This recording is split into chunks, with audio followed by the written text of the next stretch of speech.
Après une journée marquée par de nombreuses actions, les manifestants se sont rassemblés un peu partout dans la région. Selon nos équipes, 250 personnes à Cherbourg, 300 à Saint-Lô et Alençon ou 500 à Lisieux.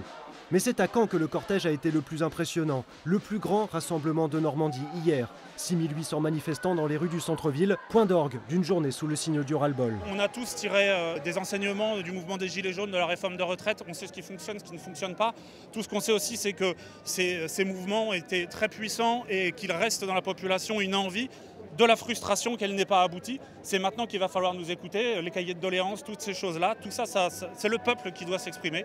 Et par là, j'entends pas une chose désincarnée, mais bien l'ensemble des citoyennes et citoyens français. Dans le cortège, les pancartes et les slogans sont très politisés. Emmanuel Macron et le tout nouveau Premier ministre Sébastien Lecornu sont les premiers visés.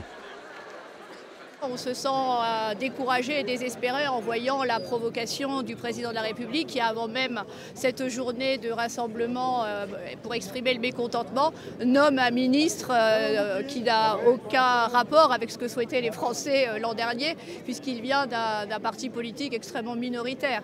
Et ça ne changera rien, ce sont tous des marionnettes et on ne se fait aucune illusion sur la politique. On nous parle d'un changement de méthode, c'est pathétique. Portée par plusieurs partis politiques de gauche et la CGT, la mobilisation est restée globalement plus faible qu'attendue. Mais pour les syndicats, ce bloc contour reste un tremplin. Les centrales appellent à une grande journée d'action le 18 septembre prochain.